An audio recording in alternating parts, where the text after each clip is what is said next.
सामा मंजर है। मैं फाउंडर डायरेक्टर हूँ डिजिटल एम्पावरमेंट फाउंडेशन का, जो ऑर्गेनाइजेशन ये छठी बार डिजिटल सिटीजन समिट ऑर्गेनाइज कर रही है यहाँ तेलंगाना में दूसरी बार, और सीडीपीपी के साथ और जीडीआईपी के साथ और एपीनिक के साथ, और ऑफ कोर्स तेलंगाना गवर्नमेंट जो है उसको होस्ट कर रही है, एपीसी के साथ, और भी बहुत सारी ऑर्गेनाइजेशंस हैं। मेन मकसद है इस समिट का कि कैसे सिटीजन को सेंटर समझकर उनके लाइफ को और उनके दुख दर्द को या उनके अच्छाइयों को का जिक्र हो इस कॉन्फ्रेंस में, डिजिटल के पॉइंट ऑफ व्यू से। डिजिटल हमारे साथ अच्छा कर रहा है, बुरा कर रहा है, कैसी पॉलिसी बन रही हैं, क्योंकि बहुत सारी ऐसी पॉलिसीज़ हैं जो नुकसान पहुंचा रही हैं, बहुत सारी ऐसी पॉलिसीज़ हैं जो अच्छी नहीं हैं। तो ये सारी चीज़ों का सिटीज़न के हिसाब से क्या नुकसान और फ़ायदे हैं, जैसे ये सारे ओला और ऊबर टाइप की जो चीज़ें हैं इससे क्या नुकसान हो रहा है, या फिर ये जो अटेंडेंस बोलते हैं नरेगा में कि अटेंडेंस सबको देना है ऑनलाइन, उससे क्या नुकसान है। कितने लोग, क्योंकि इंडिया में तकरीबन 48% लोग जो हैं अभी भी इंटरनेट यूज़ नहीं करते हैं, और बाकी जो 52% यूज़ करते हैं उसमें से 50% उसके तकरीबन 26% ही लोग हैं जो मीनिंगफुली यूज़ करते हैं। दैट मीन्स कि ऑनलाइन ट्रांजैक्शन करना और वो सारा काम आसानी से कर लेना। तकरीबन 75% इंडिया के लोग अभी भी इंटरनेट का इस्तेमाल नहीं करते हैं। तो ऐसी पॉलिसीज़ बने जिसमें ये हो कि सबको ही इस्तेमाल करना है, तब तो उससे क्या होगा, हमारे पैसे भी ज़्यादा खर्च होंगे, हमारी नुकसान भी है। तो ये सब चीज़ों का हम लोग यहाँ पर जिक्र खैर करते हैं कि क्या है इस फोरम का ये मकसद है। और आपने देखा होगा दो फोरम है, डिजिटल सिटीजन समिट और दूसरा है community network exchange. Community network exchange जो है वो लास्ट माइल कनेक्टिविटी के ऊपर होती है, मतलब ये कि गांव में भाई कनेक्टिविटी चल रही है नहीं चल रही है, क्या एक्सेस है। जैसे पुराने ज़माने में होता था कि टीवी आया तो लोग, कहीं पे टीवी नहीं चलता है तो रेडियो तो चलता है कम से कम। अब हमारे यहाँ पर इंटरनेट गाँव में है नहीं तो उससे नुकसान क्या है और कैसे हो सकता है, कोई सस्ती टेक्नोलॉजी है कि नहीं, जो फरहान साहब ने बताया कि बहुत सारी ऐसी टेक्नोलॉजी हैं जिससे हम गांव में भी कनेक्टिविटी कर सकते हैं। तो इन सब चीज़ों का पूरा जिक्र होगा, और आपको जानकर खुशी होगी कि तकरीबन 1000 लोगों ने रजिस्टर किया है इसमें और ये एक मल्टी स्टेक होल्डर फोरम है, ये जानना बहुत ज़रूरी है। मल्टी स्टेक होल्डर का मतलब है जिसमें सरकार भी आएगी और कॉरपोरेट्स भी आएंगे और लोग भी आएंगे और सिविल सोसाइटी भी आएगी, और सब खुल के बातें करेंगे। कोई ये नहीं होगा कि भाई यहाँ पर सिर्फ एक ही तरह की बात हो, छुपी हुई बातें हो और डरी हुई बातें हो, ऐसा नहीं है। सब खुल के सब लोग सब अपनी बातें रखेंगे और यही जिक्र होगा।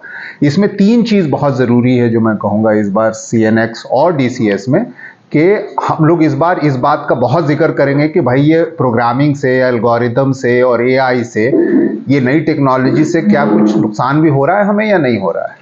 या दूसरी चीज़ प्लेटफॉर्माइजेशन से, दैट मीन्स कि अब हमारी ज़िंदगी में बिना ओला के काम नहीं चल रहा है, बिना सोशल मीडिया के काम नहीं चल रहा है, बिना शादी.com के शादी नहीं हो पा रही है, बिना ऑनलाइन के ख़रीदारी नहीं हो पा रही है। तो पूरी लाइफ प्लेटफॉर्म पे शिफ्ट हो गई है।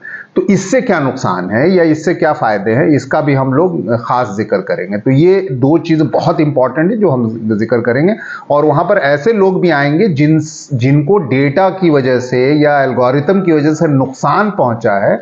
ऐसे लोग आके वहाँ पर बातें अपनी बताएंगे कि भाई मेरी पेंशन कट गई, या फिर मुझे पैसे नहीं मिले, मेरी अटेंडेंस गायब हो गई, या मुझे मरा हुआ करार दे दिया गया और जबकि मैं ज़िंदा हूँ। ऐसे लोग वहाँ आएंगे और ऐसे लोग अपनी बातें रखेंगे और टेक्नोलॉजी को सवाल उठाएंगे और सरकार के ऊपर सवाल उठाएंगे। ऐसा कल और परसों ये दोनों चीज़ें होंगी।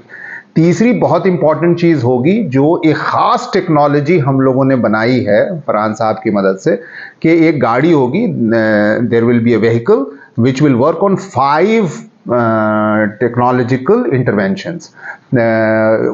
वो 24/7 ऑल वेदर कहीं भी वो कनेक्टिविटी प्रोवाइड करेगा, या तो रेडियो फ्रीक्वेंसी के थ्रू, या सैटेलाइट के थ्रू, या GSM के थ्रू, या हाई फिडिलिटी के थ्रू, या लो फिडिलिटी के थ्रू, लेकिन वो प्रोवाइड करेंगे। उसमें 5, उसका डेमोन्स्ट्रेशन भी कल होगा। हम ये बताना चाह रहे हैं कि जो गांव में ऐसे हमारे पास तकरीबन 50,000 गांव हैं इंडिया में जहां पर बिल्कुल कोई कनेक्टिविटी नहीं है, और बाकी जो 6 लाख गांव हैं उसमें से तकरीबन 50%, जैसा कि मैंने कहा, वहां पर कनेक्टिविटी असरदार नहीं है।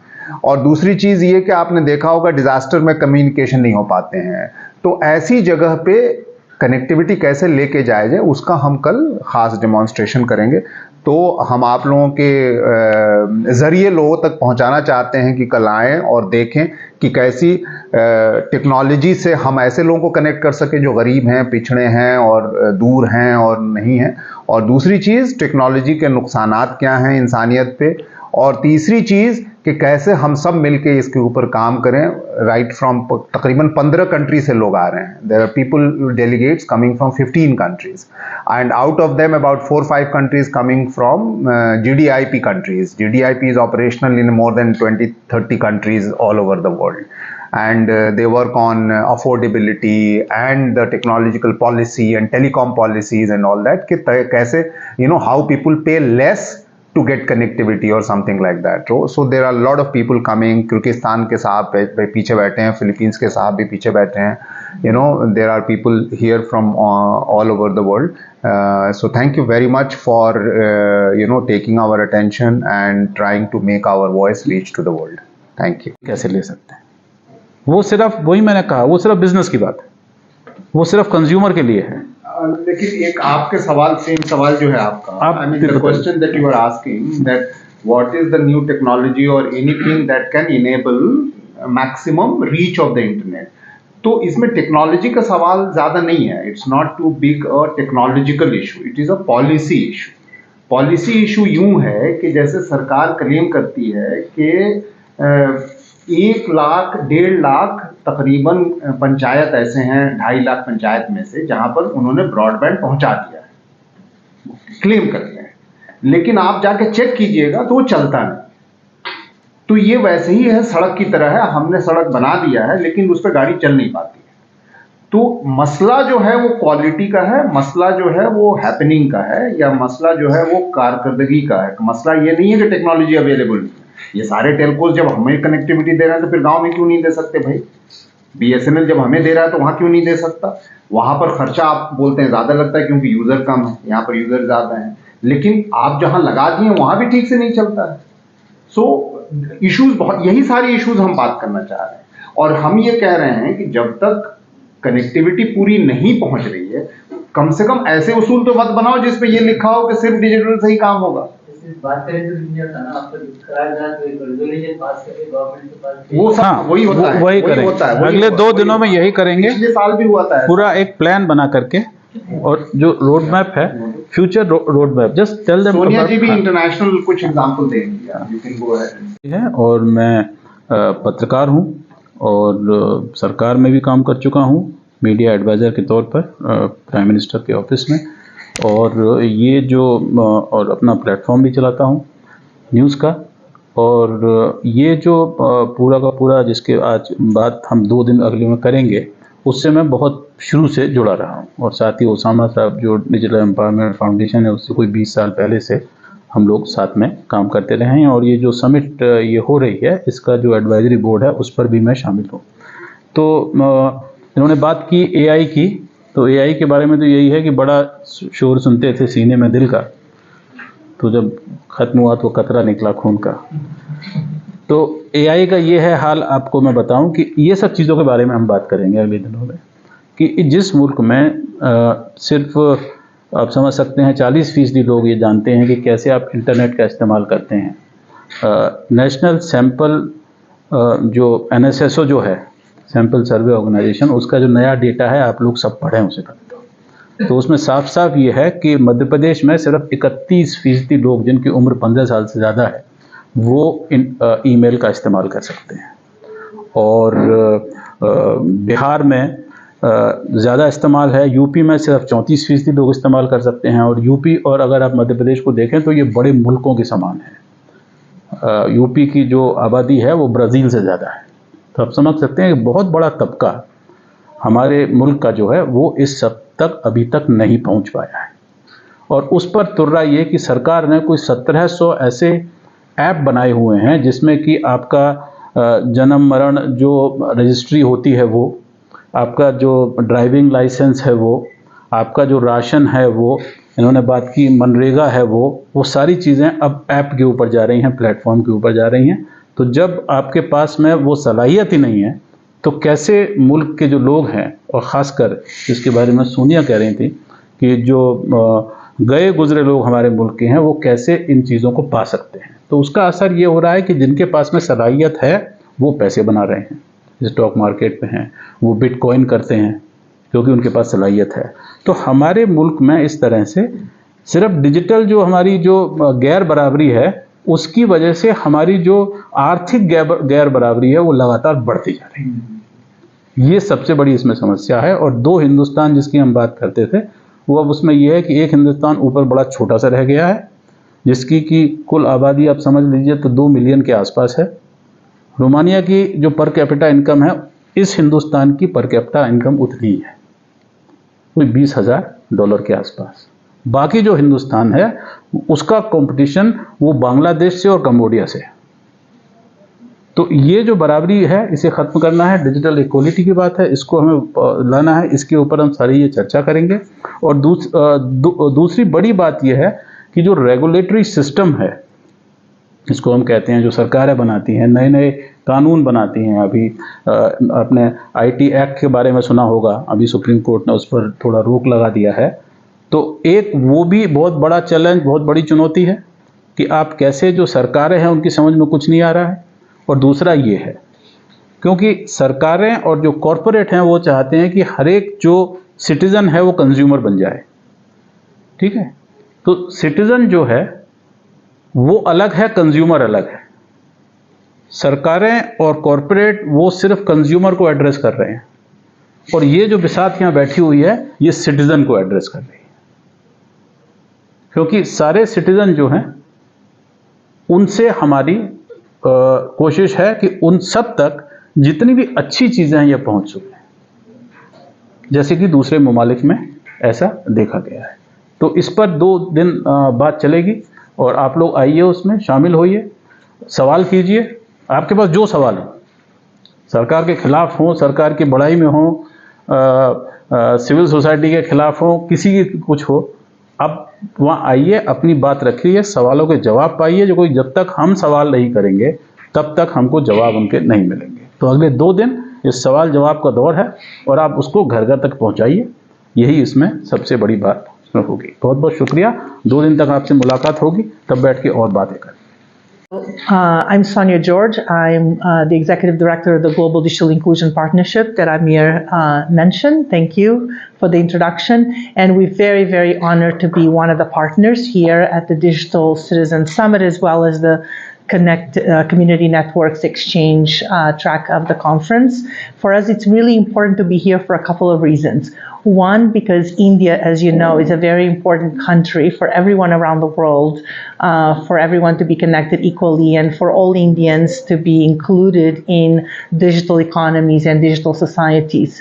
And from our perspective, that inclusion of everyone in India is important, not just in terms of the size, but it's important because you can be a model country on how inclusion actually happens and that other countries can learn from.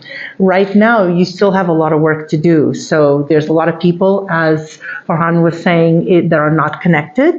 There are many women in India that are even less connected and poorly connected compared to men. And we want to make sure that everyone can come online and benefit from digital opportunities in an equal way, regardless of who they are, where they are, with what is their economic status, social, cultural, racial status. So it's really important for inclusion to be a reality in the country. And we know from experience, including working with amazing partners like the Digital Empowerment Foundation, that community level work is absolutely critical and centered to ensure that inclusion takes place. We cannot just count on the private sector. It's a very important partner, but the private sector alone will not allow us to reach the people that we are talking about. And so it's really important that we focus on community-centered connectivity initiatives. And this is why it's so exciting this year during the next 2 days that not only we have a discussion on emerging technologies like AI, but also on community-level solutions that are really addressing the needs of the populations, especially marginalized populations, women and girls, the poorest in your country and elsewhere. And a lot of people that I work with in other parts of the world, including in other parts of Asia, they look for India for solutions. They look for India for examples, for models. So your country and what you do is absolutely critical for that to happen. So we're very proud to be presenting and co-leading several sessions, several discussions, to learn, to share knowledge, and to participate in this process. The other thing that we are also very excited to be able to launch is that we as an organization, the Global Digital Inclusion Partnership, we are one of 3 consortium partners with CARE and GSMA Foundation, we are implementing a $80 million project funded by the US government and the Gates Foundation, as I said, to close the gender digital divide in the world, including in India. And just this week in Delhi, we launched the first grants to support Indian-based organizations, small and medium size, to not only scale up their solutions, evidence-based solutions that have shown impact to bring people online and to solve problems that people in India want to get solved, but especially to make sure that women and girls are part of that solution. So we're very excited to be able to share that with you. We have several colleagues here in Hyderabad to share that, including my colleagues from the GSMA Foundation, and they will be able to share with you not only what the grants mean, what are the possibilities when Indian organizations can submit applications, and hopefully next year we can actually share with all of you not only who are they, what are they going to be doing, and we can learn from these Indian organizations that are doing fantastic work in technology, especially to close the gender digital divide. So I can answer any questions, but for now I'll stop and pass on to Osama. So thank you so much, and it's very nice to be here with all of you. YouTube, watch videos of dogs, kittens, and watch movies. We'll all like to do that, right? But is that what you need to provide to everybody if you have a choice? No, right? So actually, if you look at, for example, let's say some person requiring basic data or voice connectivity, okay? They speak for about 10 to 15 minutes a day. That's the world average, okay? And the way it works is some people speak for 2 hours a day and some people don't speak at all. And most of the people don't speak at all. So we are talking about far lower, data rate. And if you actually look at the data, right? For example, if you are going to buy something, right, your UPI, it takes a few hundred bytes of data, all right? Probably 2 or 3 important emails come to you. Right now, if you put this data together, your total data need of the day to survive, okay, to be digitally included, is about 10 kilobytes. 10 kilobytes. That is less than 1 bit per second. And here we have people who have 100 million bits per second. Okay, some of us, but most of us do not have 0 bits. So you see, that is the sort of thing. It's like, there being 5 billionaires and rest are all people under the poverty line. So we have data poverty, right? So the technologies that we are talking about, that we'll probably demonstrate tomorrow, would like to flatten that curve. Okay, provide the basic minimum connectivity, okay, at a low cost. Because the other problem is this, that right now, the cost of world's telecom is $1 trillion. $1 trillion. Okay, if you lay that dollar, you keep stepping on those dollars, you will actually go to a different galaxy or something. I mean, it's that huge. A trillion is something that you can't even imagine. $1 trillion has gone into this. $2 trillion have gone into this. Yet, it does not serve most of the humanity. So there is something wrong with our entire perception. And what we are trying to do is we are trying to catalog and build a technology house using these bricks, which are available freely, which are patent free, which are easy to replicate, and which will provide cheaper, more inexpensive and less complicated solutions for people to be connected. So that's what we are trying to do.